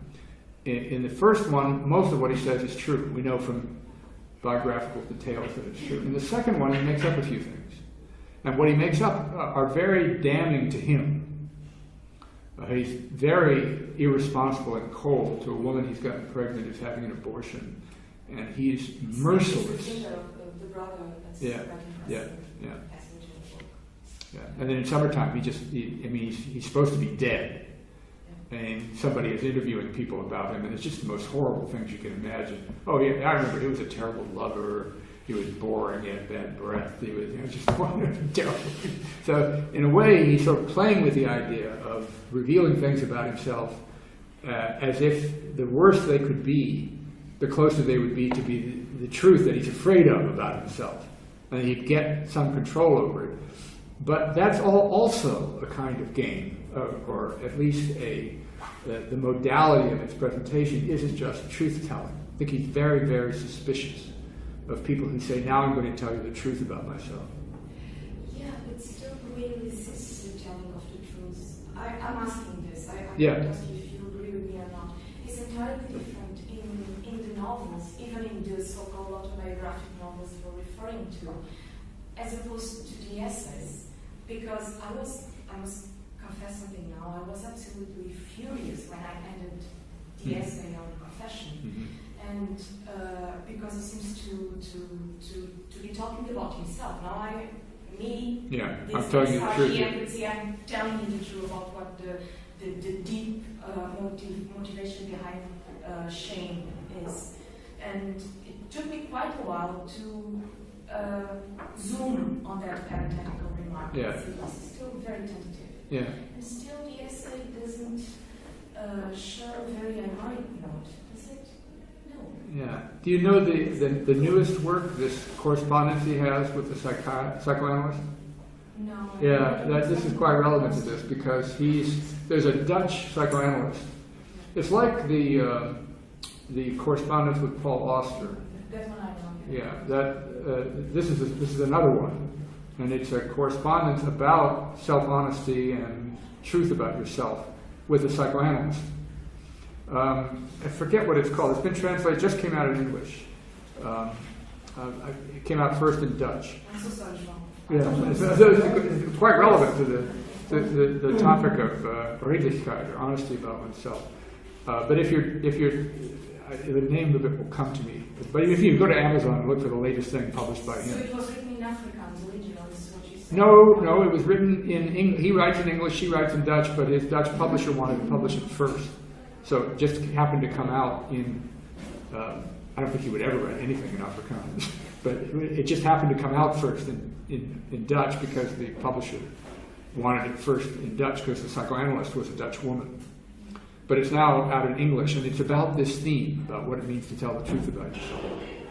But I take your general point that with some authors, we can't be sure of the difference between essays and fiction, as if it's simply a difference between what I believe and what I make up about other people believe. That distinction is unstable. I think that's right. He doesn't feel a commitment to tell the truth in the essays about what he really thinks, because he writes in the voice. I think this is actually also going on with the Paul Auster correspondence. The idea that you can now read what he really thinks by reading what he says to Paul Auster. I think he's playing with that. He's writing to Paul Auster, to that person, in that context. And he's perfectly aware that that can't be generalized about as the truth about John Coetzee's opinions or views. Quite aware of that. This has to do with the prevalence of another issue in Nietzsche that is, I think, poorly understood, and that is the character of the nature of self-deceit in Nietzsche's characterization of most everyone else, and then the implications of that characterization for himself. This is like the caves beneath the caves business, because first of all, it's a tremendously complicated topic, what does it mean to say that the religious and the philosophical communities have lived their entire existence in self-deceit? It's not that that's why they're ashamed.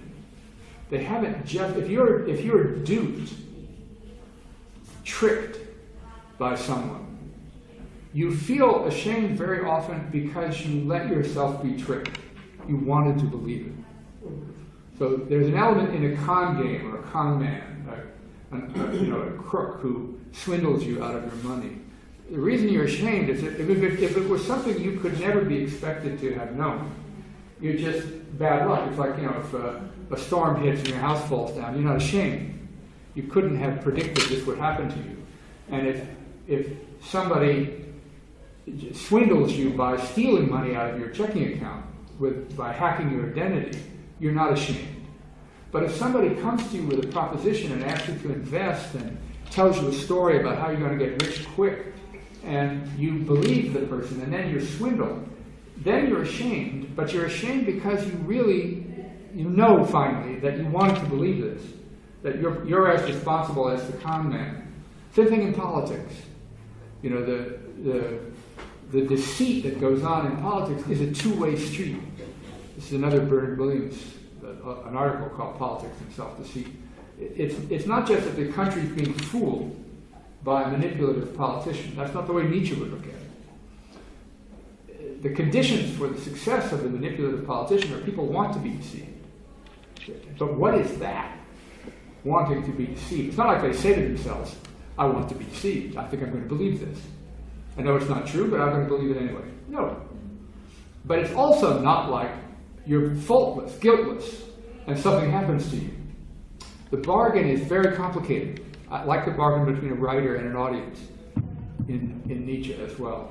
So this is another kind of master concept in Nietzsche. I don't think commentators have given us a good account of, because he's also aware, as is could see, of the reflective possibility pertaining to himself. That his own, that's part of the hesitation. If every philosopher is a confession of its author and it's involuntary, what am I involuntarily confessing? And what does that mean about the status of the work I'm presenting to the world? So, how to avoid self-deceit, how to expose it, how to deal with it when one thinks it's unavoidable is a master trope in Nietzsche, a master concept. That's why Christianity should be explained this way rather than another way, because the slaves have deceived themselves about morality and selflessness and so on and so forth. So this. Do you believe that Nietzsche, do you believe that Nietzsche himself had an answer to the question he was just talking? Well, Nietzsche in a way is more careful than could see, because he's always writing, let's assume that, or it could be the case that, or suppose we just entertain the possibility that. There's much more explicit modal qualification on what he's saying. That's why he said the new philosophers of the future will occupy themselves mostly with vielleicht, with perhaps. And they are worth for the question marks that they came up with, not with the answers. Yeah. Right. It's 2 o'clock. Some of you may be anxious to leave. We still have time, and we started 15 minutes late. If you have to leave, please. Yeah, sorry. Thank you for coming. Thank you.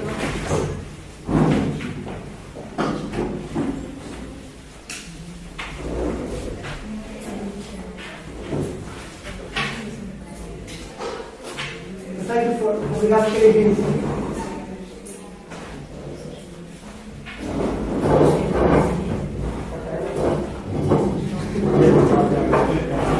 Come to an after talk.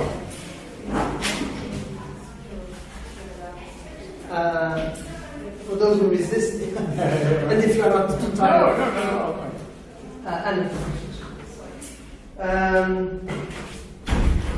Do you have questions?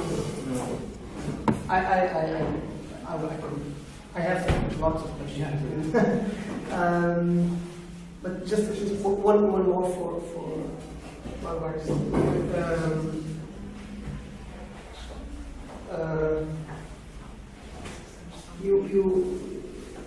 when you talked about the will to power, you said that the usual view is that the will to power says debunk our most noble aspirations. But then Nietzsche contradicts that interpretation of will to power. And in fact, one of the most prominent themes in Beyond Good and Evil is nobility, what is noble, being noble. Free spirits are noble inside the soul. There is this pathos of distance, which is an inner pathos of this distance and not a social one. And the book is full of, I already mentioned this to you, the book is full with spatial metaphors to describe what nobility is about and what being noble is. You know, distance is one, and the most important is the heights and being high above perhaps previous views that one has criticized, that one has overcome. Also the metaphor of depth and going into the depths. Also the image of the cave belongs to that. How do you see this idea of nobility? What is noble? The question of the part 9 section. Well, I mean, don't you think he mostly is successful at telling us what it's contrasted with? You know, a certain kind of small-mindedness.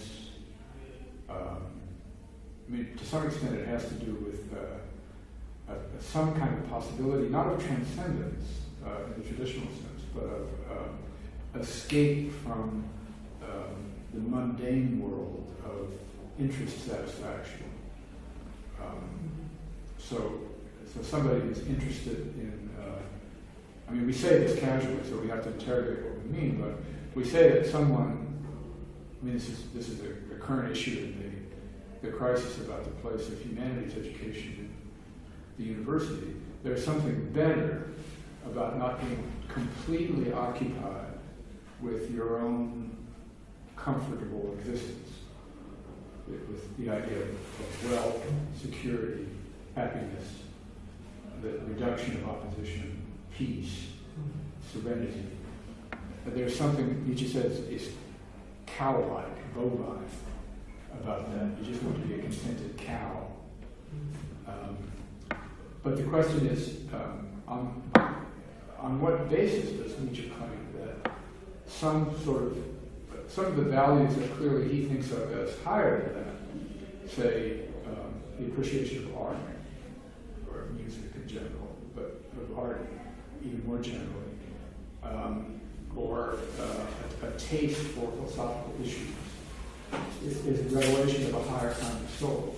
Well, you know, in Plato, that's a Platonic thesis, very much a Platonic thesis. But in Plato, there's a whole ontology of the soul and a whole worldview about the kind of objects the world has to have in it to actually make sense.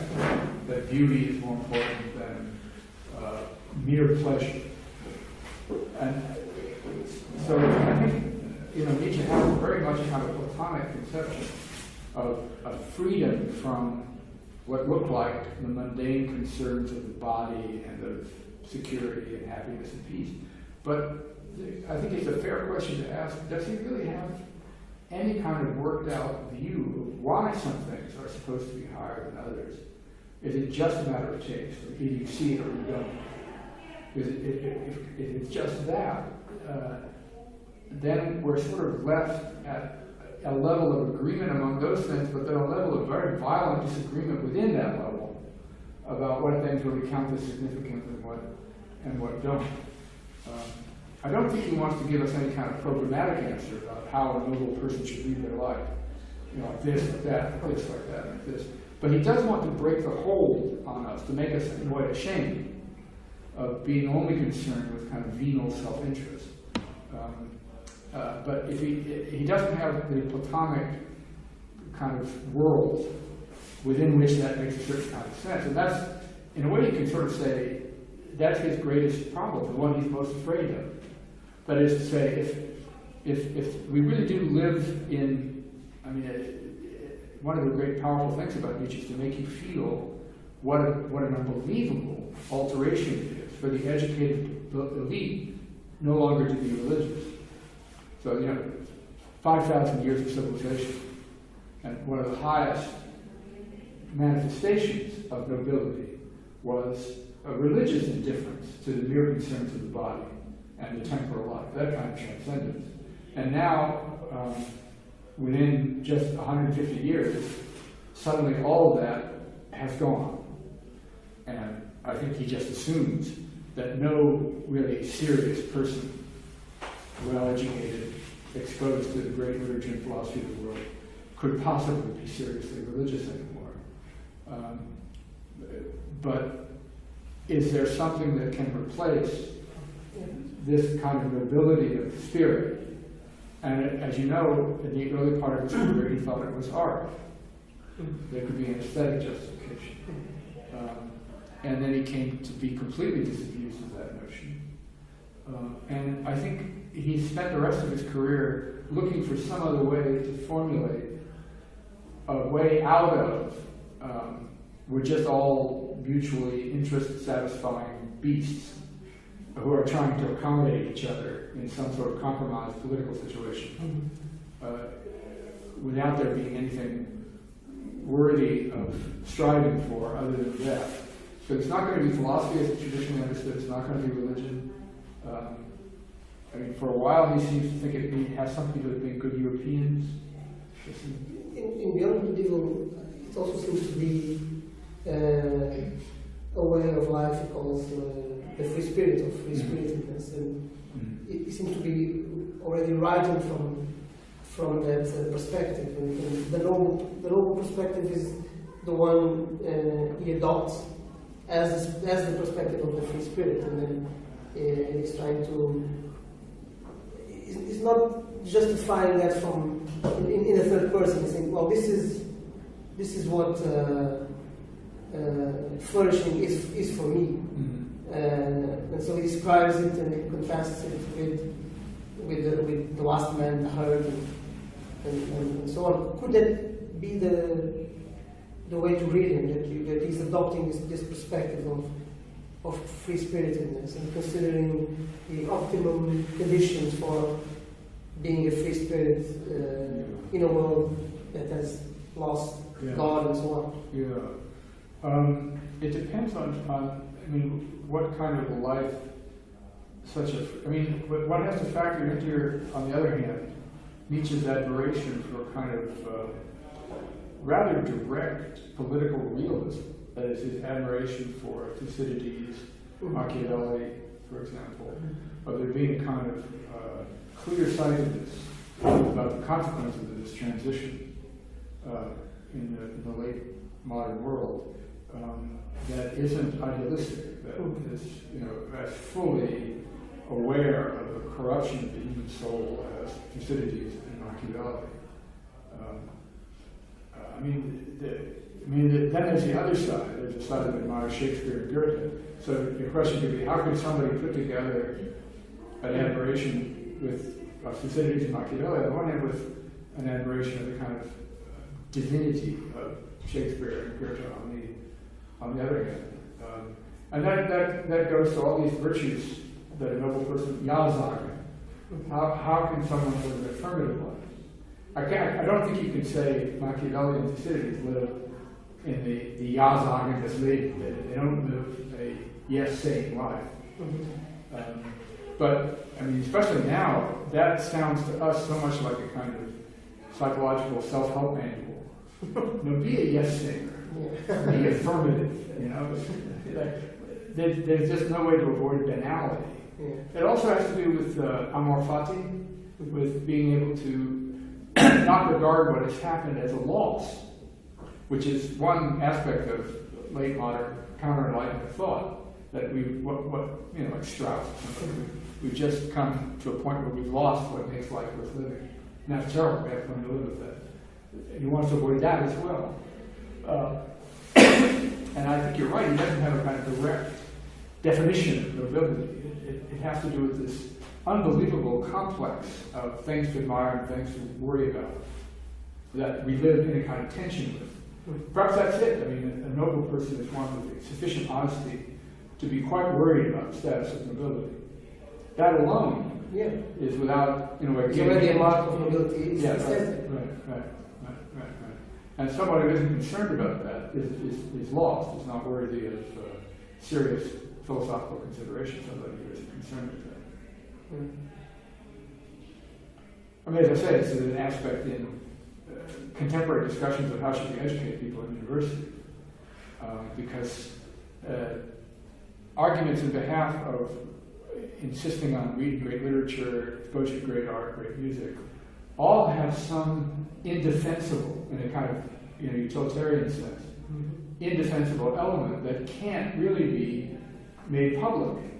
If you say in a country with a state university system that the only things that make life worth living are things university students study, politically that's catastrophic. Most people don't go to university. So you can't get up and say, well, for the rest of you, never mind, because you can't have access to the things that make life worth living. But those of you who go to university, we want to make sure you do.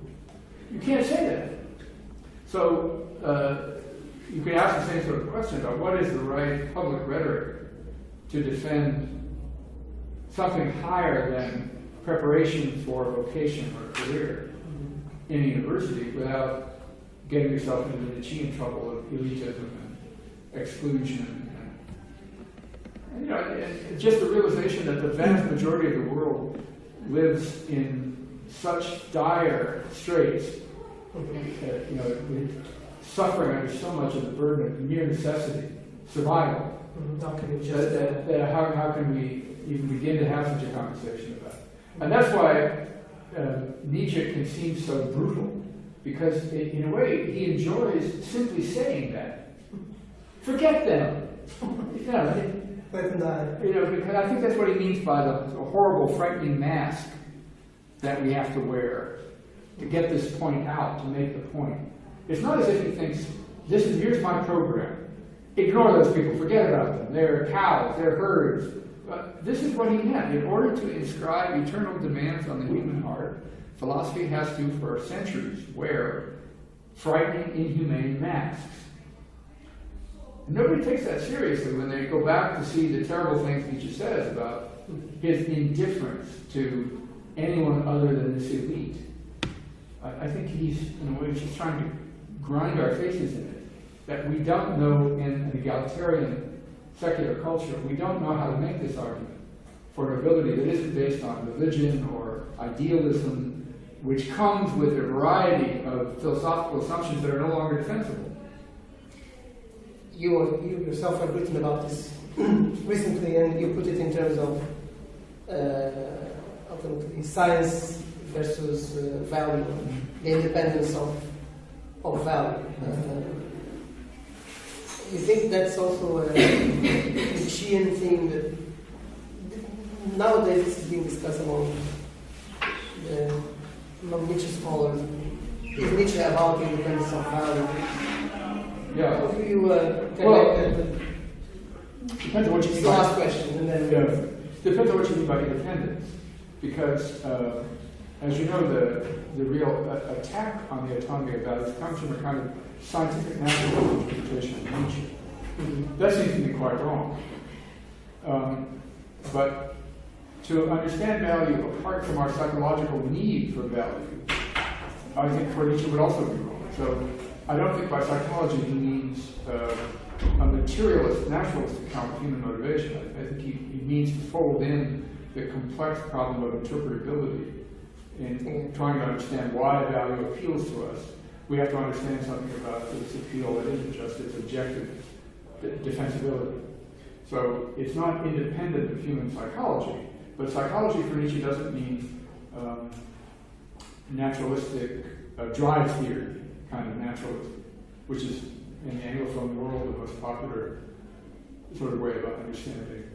I think you get the same problem anybody would have with if you have a third person or sideways on view of, you now understand the psychoneurological bases that lead people to value certain things and not value others. It's actually kind of useless in running one's own life. You can't. That church one that the husband defend that will be the end of it. Yeah, well, they were my colleagues for a long, long time. So I hired them, actually. So back in San Diego, so I have a lot to answer for.